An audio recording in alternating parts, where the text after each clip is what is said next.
मीठे बच्चे, तुम्हें नशा रहना चाहिए कि जिस शिव की सभी पूजा करते हैं वह अभी हमारा बाप बना है। हम उनके सम्मुख बैठे हैं।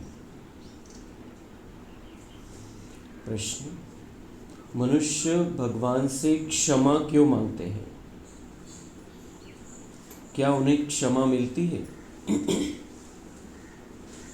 उत्तर: मनुष्य समझते हैं हमने जो पाप कर्म किए हैं उसकी सजा भगवान धर्मराज से दिलाएंगे, इसलिए क्षमा मांगते हैं। लेकिन उन्हें अपने कर्मों की सजा कर्मभोग के रूप में भोगनी ही पड़ती। भगवान उन्हें कोई दवाई नहीं देता। गर्भ जेल में भी सजाएं भोगनी है। साक्षात्कार होता है कि तुमने यह किया, ईश्वरीय डायरेक्शन पर नहीं चले हो, इसलिए यह सजा है। गीत: तूने रात गवाई सोए के, दिवस गवाया खाए के। ओम शांति। यह किसने कहा? रूहानी बाप ने कहा। क्या? तूने रात गवाई सोए के, दिवस गवाया खाए के। अभी जो अंतिम समय चल रहा है उसमें बाबा का ये महत्वपूर्ण डायरेक्शन है, ये समय व्यर्थ नहीं जाना चाहिए। आता रात्र झोपेमध्ये आणि दिवस खाण्यापिण्यामध्ये फक्त नाही घालवायचं आहे, सेवा करायची आहे, धारणा करायची आहे आणि ज्ञान योग।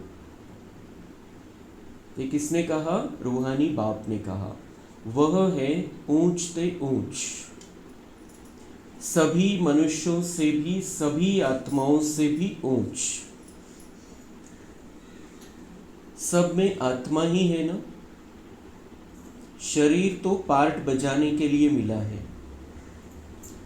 अभी तुम देखते हो सन्यासियों आदि के शरीर का भी कितना मान होता है, अपने गुरुओं आदि की कितनी महिमा करते हैं। यह बेहद का बाप तो गुप्त है। तुम बच्चे समझते हो शिव बाबा ऊंच से ऊंच है, उनसे ऊंच कोई है नहीं। बाबा दुनिया वालों के लिए गुप्त है, लेकिन हमने उसको पहचान लिया है। दुनिया में तो शरीरों का मान है, शरीरधारियों का मान है, लेकिन हमारा पिता निराकार शिव बाबा जो ऊंचे ते ऊंचा है, सभी आत्माओं में, सभी मनुष्यों में ऊंचा है, सभी से श्रेष्ठ है, ऐसा भगवान हमारे सामने है, हम उसके सामने हैं। तुम बच्चे समझते हो शिव बाबा ऊंच से ऊंच है, उनसे ऊंच कोई है नहीं। धर्मराज भी उनके साथ है, क्योंकि भक्ति मार्ग में क्षमा मांगते हैं। हे भगवान क्षमा करना। अब भगवान क्या करेंगे? यहाँ गवर्नमेंट तो जेल में डालेगी, वह धर्मराज गर्भ जेल में दंड देते हैं। भोगना भी भोगनी पड़ती है, जिसको कर्म भोग कहा जाता है। अभी तुम जानते हो कर्म भोग कौन मांगते हैं, कौन भोगते हैं कर्म भोग, क्या होता है? कहते हैं हे प्रभु क्षमा करो, दुख हरो, सुख दो। अब भगवान कोई दवाई करते हैं क्या?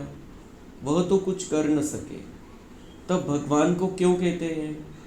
क्योंकि भगवान के साथ फिर धर्मराज भी है। बुरा काम करने से जरूर भोगना पड़ता है। गर्भ जेल में सजा भी मिलती है। साक्षात्कार सब होते हैं, बिगर साक्षात्कार सजा नहीं मिलती। गर्भ जेल में तो कोई दवाई आदि नहीं है, वहाँ सजा भोगनी पड़ती है। जब दुखी होते हैं तब कहते हैं भगवान इस जेल से निकालो। तर बाबा सांगताय की द्वापर युगापासून सूक्ष्म पार्ट बाबांचा धर्मराजचा पण सुरू है। भगवान के साथ में धर्मराज भी है।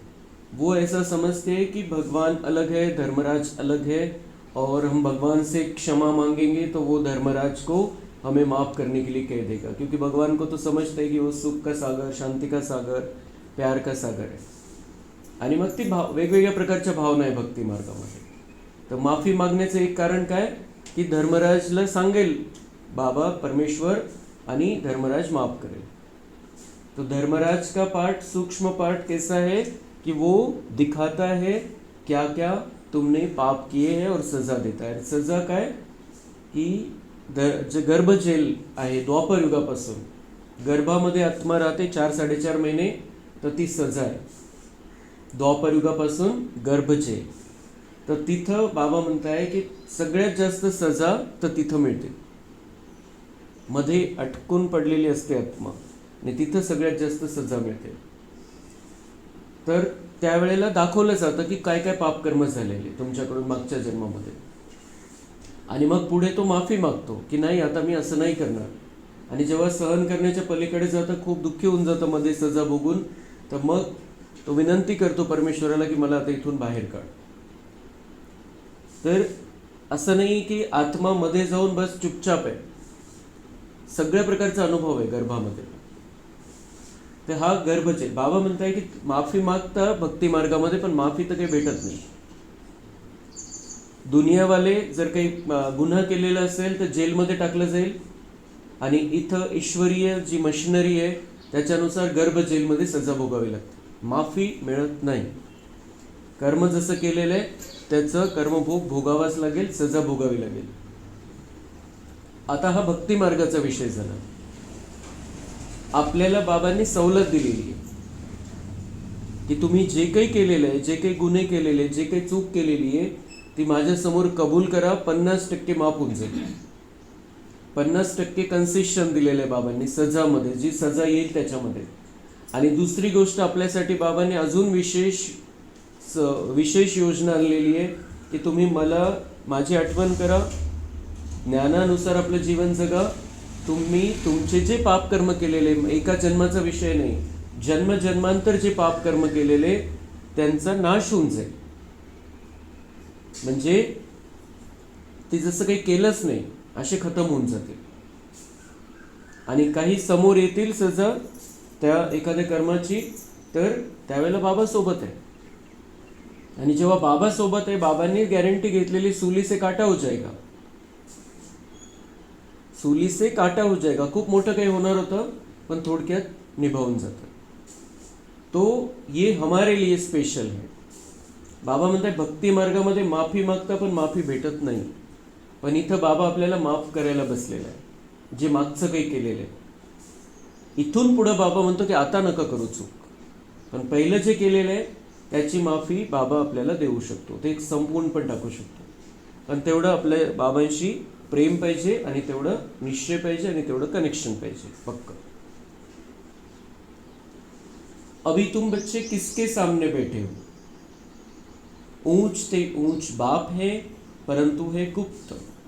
या डोळ्यांनी नाही दिसत तो, पण बिलकुल बुद्धीमध्ये क्लिअर आहे आपण कोणाच्या समोर बसलेलं आहे, कोणाचे महावाक्य ऐकतोय, जो सर्वोच्च है, जो सर्वोपरि है, सर्वश्रेष्ठ है.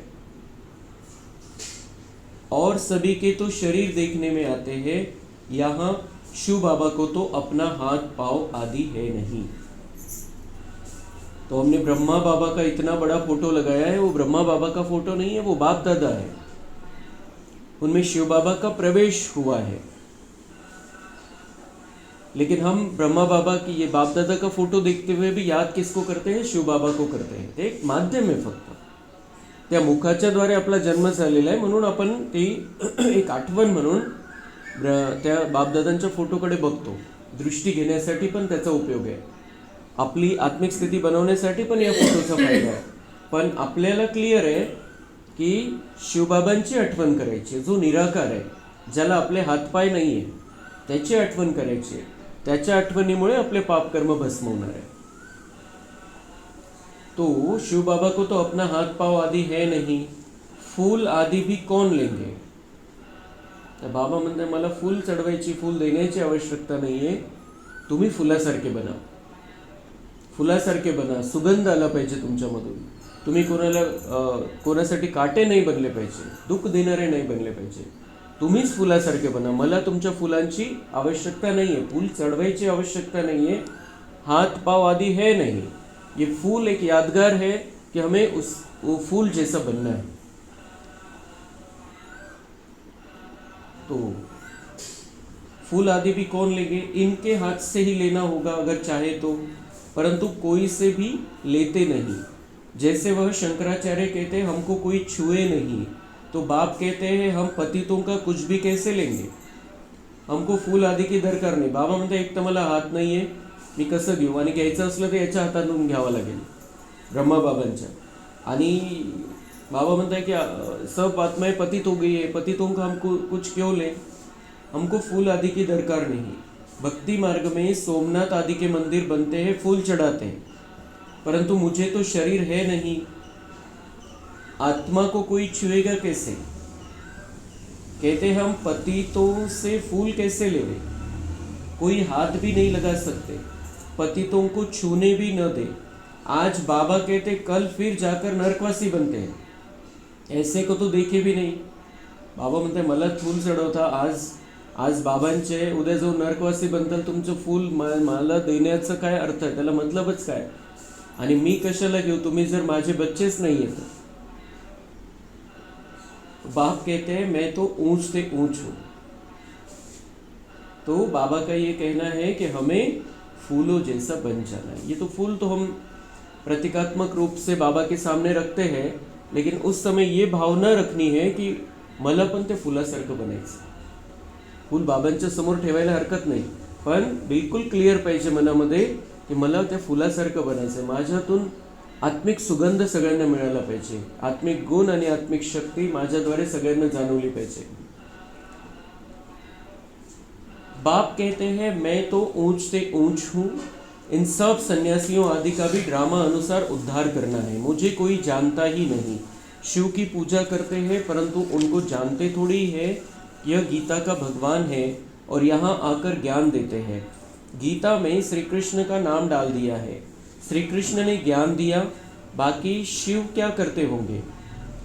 महिमा तर शिवाची आलेली आहे, इतके ज्योतिर्लिंग बनवून ठेवलेले, इतकी महिमा आहे शिवाची, शिव मंदिरांची, पण मग श्रीकृष्णाची कहाणी आलेली आहे, बाकी मग शिवाची कहाणी तशी स्पेशल काही नाही, शंकराची कहानी जोडली गेलेली आहे। तो शिव क्या करते होंगे? किसी ने सोचा ही नहीं, किसी ने समझा ही नहीं कि शिव अलग है। एक तो पहली बात तो शिव क्या करता है, 2500 वर्ष हमको सुख की दुनिया में रखता है, खुद रिटायरमेंट की अवस्था में रहता है, और फिर द्वापर युग से जैसे सूक्ष्म धर्मराज का पार्ट, और फिर जो साक्षात्कार का पार्ट है, और संगम युग में 100 वर्ष हमें ज्ञान देने का पार्ट, शक्ति भरने का पार्ट। तो ये दुनिया वालों को पता ही नहीं है। जो शिव है, जो सर्वोच्च है, उसके बारे में ही जानते नहीं, हमारा जो बाप है उसके बारे में जानते नहीं। तो शिव क्या करते होंगे? तो मनुष्य समझते हैं वह आते ही नहीं, वह आते ही नहीं, और उसको तो कह दिया कि वो नाम रूप से भी न्यारा है, वो अलग अलग बातें बना दी है, उनको क्लियर कुछ भी नहीं है। अरे पतित पावन श्री कृष्ण को थोड़ी कहेंगे, पतित पावन तो मुझे कहते हैं ना। तर एकीकडे पुकारता, एकीकडे काय म्हणता वो आते ही नहीं है, बुद्धीमध्ये काही क्लियर नहीं है, आणि एकीकडे पुकारता कि हे पतित पावन आओ मुझे पावन बनाओ, मुझे यहाँ से मुक्त करो, और एक तरफ क्या समझते वो, मतलब पता ही नहीं वो आता है। तो बाबा म्हणते श्री कृष्ण को पतित पावन कैसे कहेंगे? श्री कृष्ण तो बच्चा है, और श्री कृष्ण तो सतयुग का राजकुमार है, वो पतितों को पावन बनाने कैसे आएगा? और अगर वो उसे पतित पावन कहे तो वो क्या एक ही धर्म वाले को पावन बनाएगा? श्री कृष्णाला फक्त मग तसं जर पाहिलं तर हिंदू धर्मवाले मानतात फक्त, तर काय तो एक भगवान एक है, पतितों को पावन बनाने वाला वो एक है, कि श्री कृष्ण का पार्ट वैसा कैसे हो सकता है? वो क्या वो एक ही धर्म वाले को पावन बनाएगा?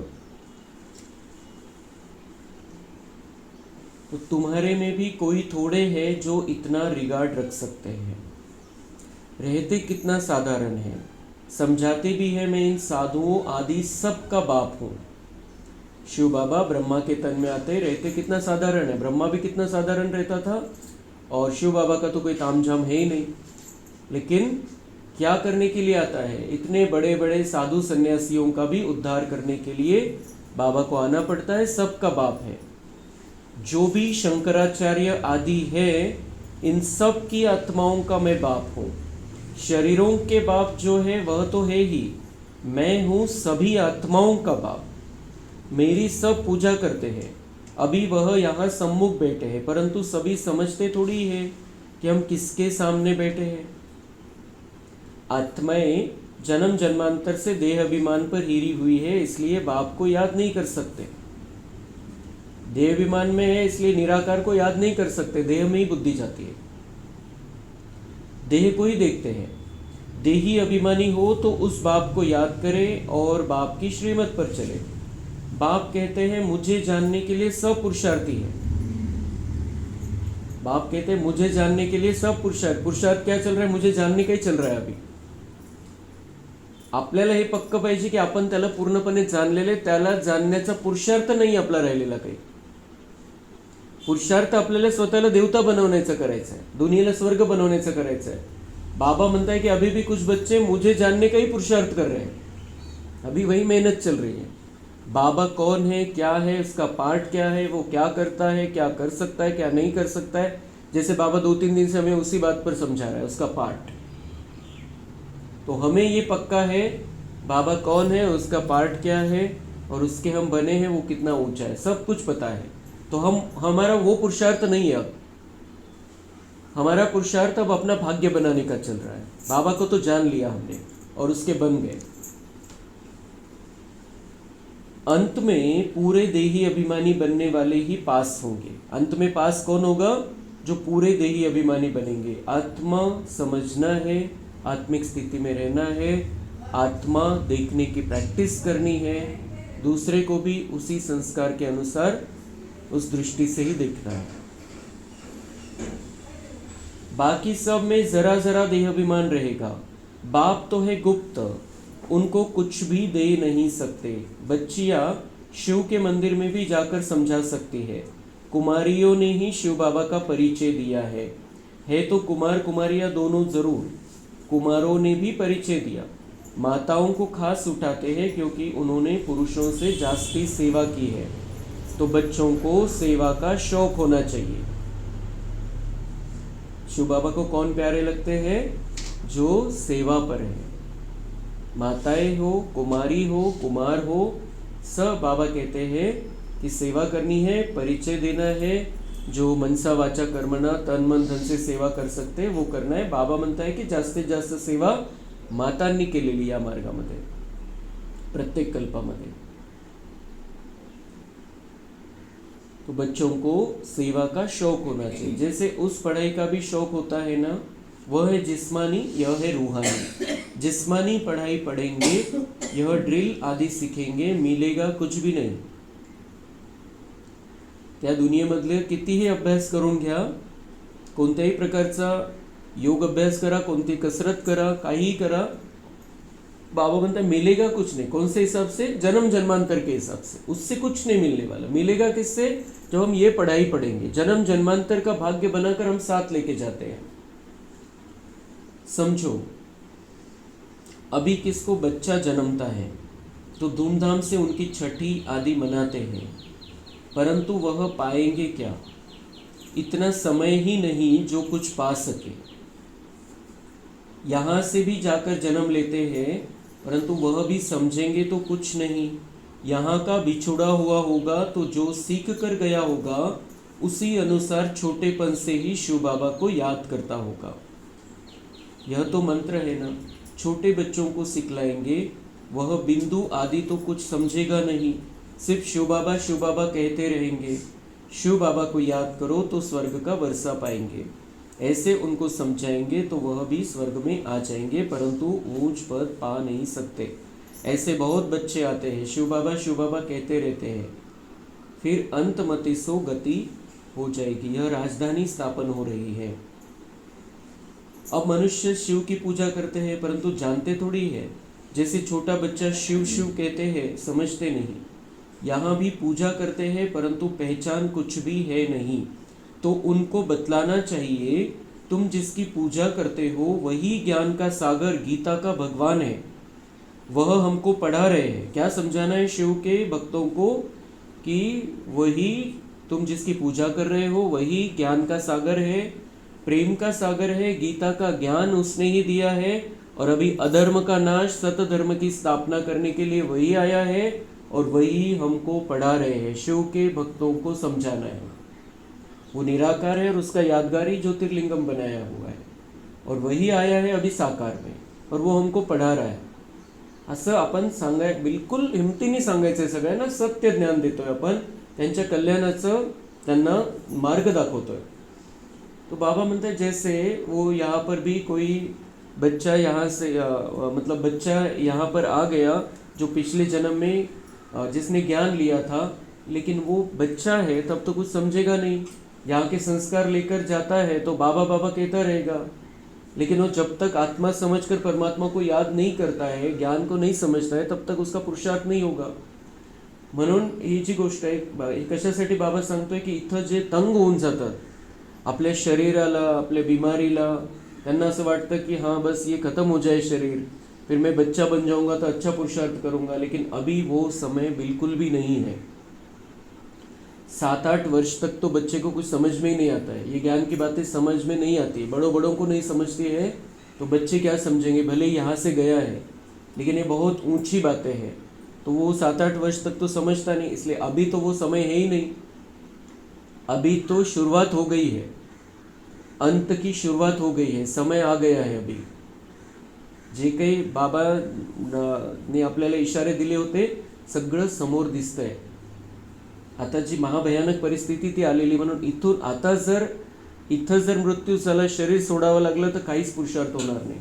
म्हणून असा संकल्प पण आणायचा नाहीये कि मला हे शरीर आता खूप खराब है, बीमार है, मला याच्यामध्ये नहीं राहायचं है, ऐसा संकल्प गलती से भी नहीं लाना है।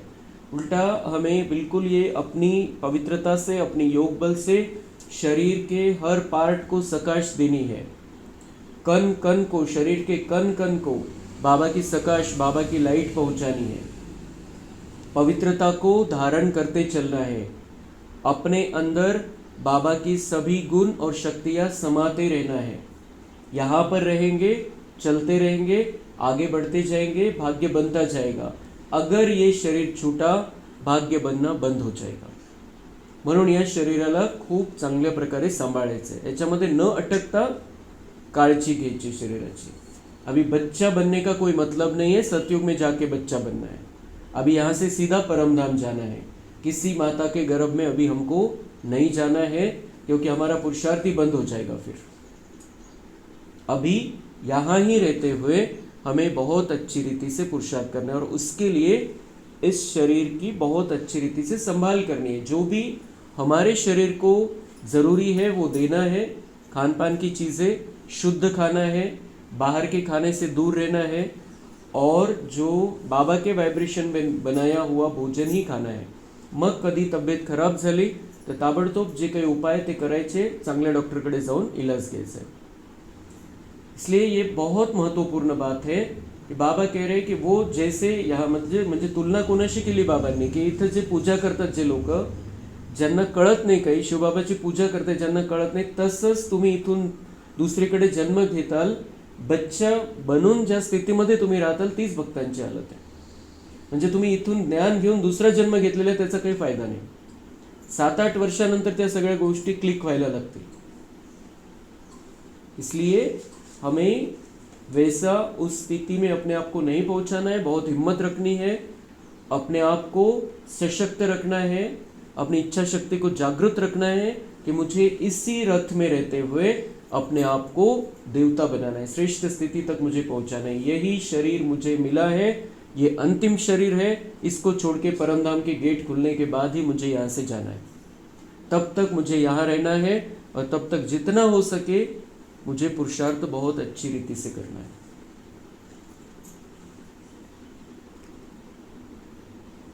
तो इस दुनिया में और कोई मनुष्य नहीं जो कह सके कि शिव बाबा हमको राजयोग पढ़ा रहे हैं। यह सिर्फ तुम जानते हो, सो भी भूल जाते हो।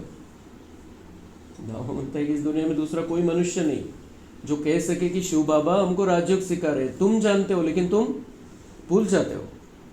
कब भूल जाते हैं हम? जब मुरली सुनते तब लगता है बाबा कितनी बार बोलता है, रिपीट करता है बाबा।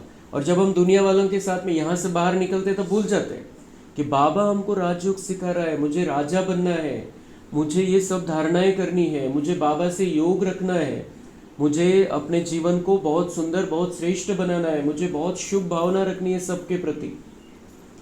तो बाबा कह रहे तुम जानते हो लेकिन तुम भूल जाते हो। तो हम वो भूलने वालों में से नहीं है, पक्का करना है। भगवान उवाच, मैं तुमको राजयोग सिखाता हूँ। किसने कहा?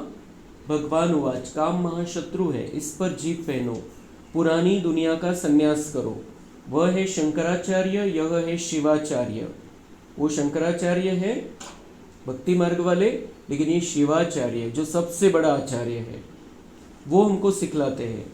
श्री कृष्ण आचार्य नहीं कह सकते, वह तो छोटा बच्चा है।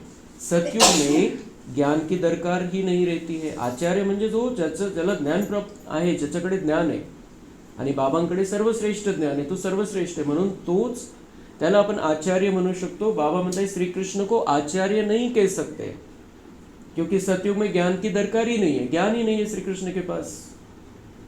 श्री कृष्ण जब अंत के जन्म में आता है तब भगवान उसको ज्ञान देता है फिर से।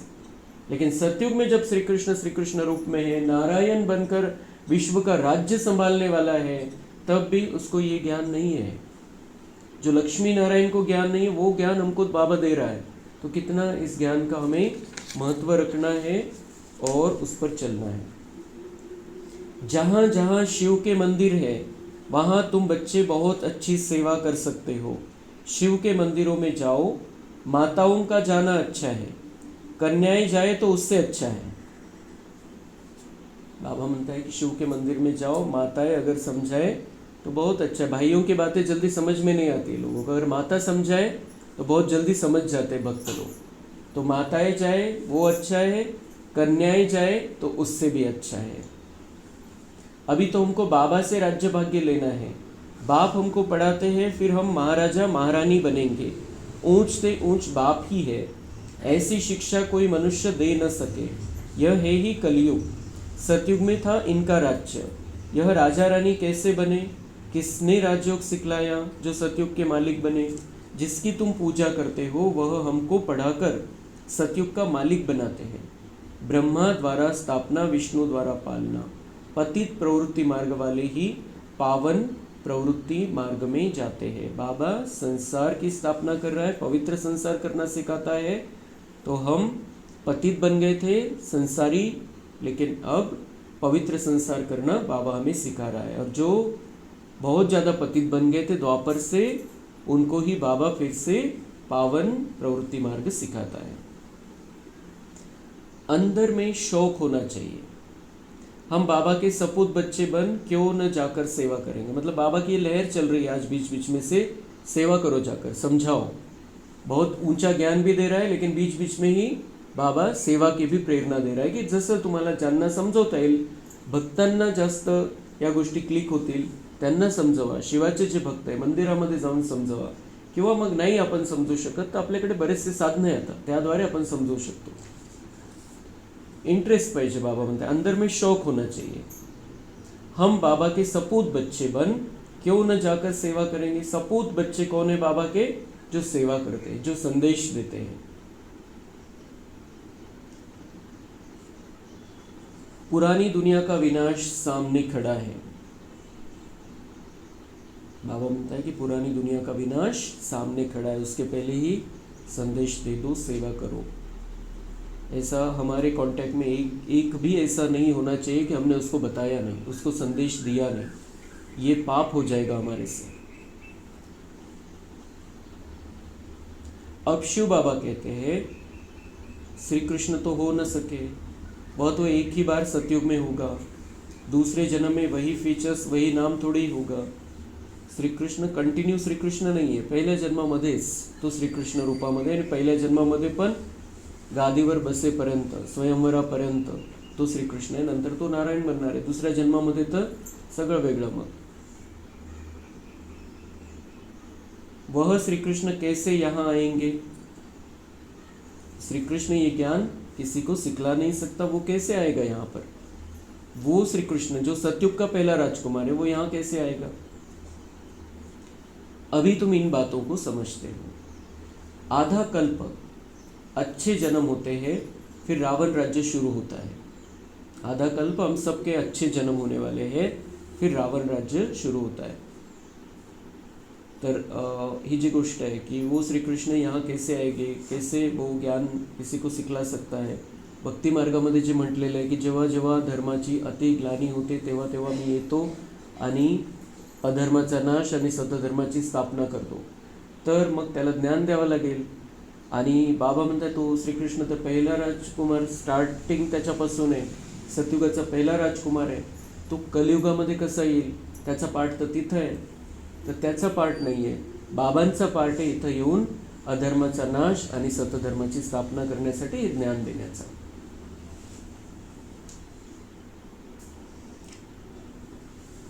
तो 84 जन्म में 84 फीचर्स. श्री कृष्ण यह ज्ञान किसको सिखला न सके. मनुष्य हूबहू जैसे जानवर मिसल बन जाते हैं, एक दो में लड़ते झगड़ते रहते हैं. जानवर मिसल, मनुष्य कैसे हो गए हैं? जानवर मिसल. सगळ्यांमध्ये विकार आलेले आणि खास जे आतंकवादी असतात बिल्कुल जनावर, बिल्कुल राक्षस ही स्थिति है.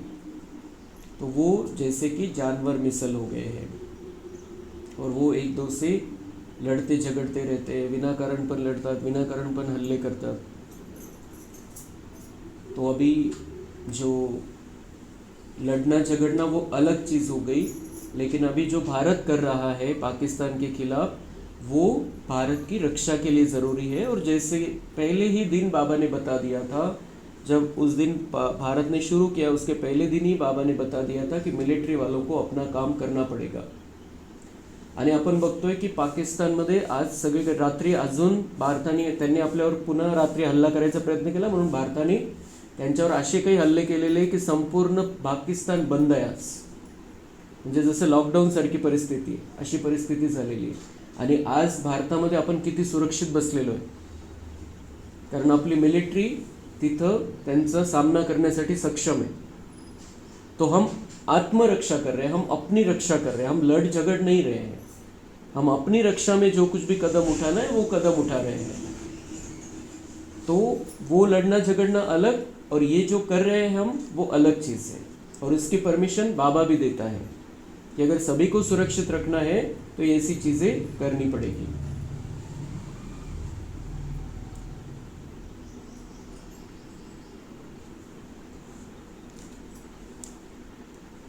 तो रावण का जन्म हुआ, बाकी 84 लाख जन्म तो है नहीं, इतनी वैरायटी. रावण का जन्म हुआ द्वापर से. जन्म थोड़ी इतने लेते, तो यह पाप बैठ समझाते. वह है ऊंच ते ऊंच भगवान, वह पढ़ाते हैं. नेक्स्ट में फिर यह भी तो है ना, नहीं पढ़ेंगे तो किसी के पास जाकर दास दासियाँ बनेंगी. क्या शिव बाबा के पास दास दासी बनेंगे? बाप तो समझाते हैं, पढ़ते नहीं हो तो जाकर सतयुग में दास दासियाँ बनेंगे. शिव बाबा कहाँ का राजा बनने वाला है? हम दास दासियाँ शिव बाबा के थोड़ी बनने वाले हैं. सतयुग में दास दासियाँ बनना पड़ेगा. तो बाबा कह रहे हैं कि भगवान के दास दासी बने तो वो भी ठीक था एक समय, एक बार, लेकिन दास दासी किसका बनेंगे जाकर वहाँ? और जो पुरुषार्थ नहीं करेंगे वो उनको दास दासी बनना पड़ेगा. इसलिए हमें पक्का करना है कि मुझे पढ़कर बहुत होशियार बनना है और दास दासी का पार्ट नहीं चाहिए मुझे. वहाँ पर मुझे राजा ही करनी है और हर एक को चांस है. जो कुछ भी सेवा नहीं करते, खाया पिया और सोया, वह क्या बनेंगे? सेवा, अगर किसी से दूसरा कुछ नहीं हो रहा है तो मनसा सेवा तो हर एक से हो सकती है. आणि बाबांनी सांगितलेले काहीच होत नाही तुमच्याकडून, शुभ भावना ठेवा, दुवा द्या सगळ्यांना, ती पण खूप मोठी सेवा आहे. आपण स्वतः शांत राहणं, स्थिर राहणं, ही पण खूप मोठी सेवा है. तो बाबा म्हणते ये भी नहीं करते, खाया पिया और सोया, तो क्या बनेंगे फिर? बुद्धि में आता है ना क्या बनेंगे? हम तो महाराजा बनेंगे, हमारे सामने भी नहीं आएंगे, खुद भी समझते हैं ऐसे हम बनेंगे. तो महाराजा बनेंगे, किसके सामने नहीं आएंगे? हमें धर्मराज के सामने नहीं जाना है, हमें महाराजा बनना है, उतना ऊंचा पुरुषार्थ करना है.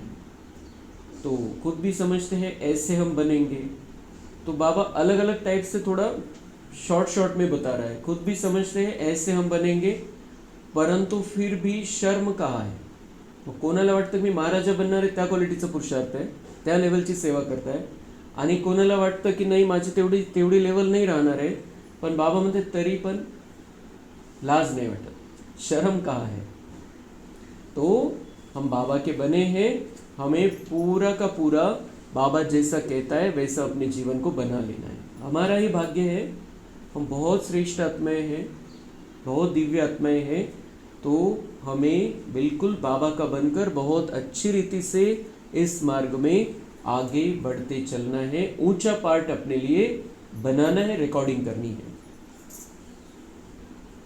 हम अपनी उन्नति कर कुछ पा लेंगे, समझते ही नहीं। तब बाबा कहते हैं ऐसे मत समझो, यह ब्रह्मा कहते हैं, हमेशा शिव बाबा के लिए समझो। शिव बाबा का तो रिगार्ड रखना है ना, उनके साथ फिर धर्मराज भी है।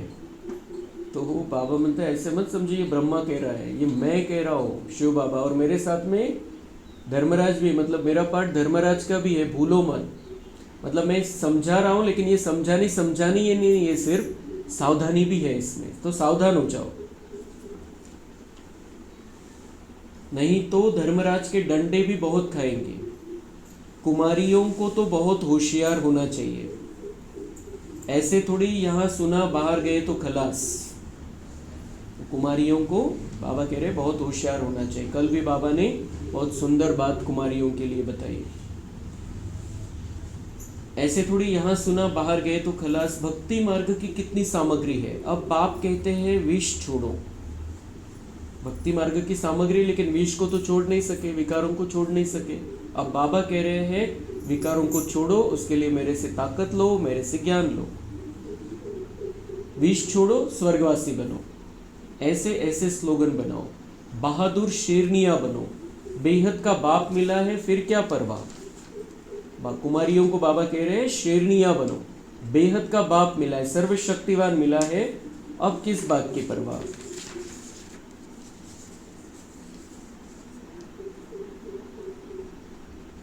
अभी तुम कुमारियां खड़ी हो जाओ तो कोई को भी समझा सकती हो, परंतु योग युक्त अच्छी होशियार बच्चियां चाहिए। अच्छा मीठे मीठे सिके लधे बच्चों प्रति माता पिता बाप दादा का याद प्यार और गुड मॉर्निंग। रूहानी बाप की रूहानी बच्चों को नमस्ते। हम रूहानी बच्चों की रूहानी बाप दादा को याद प्यार गुड मॉर्निंग नमस्ते।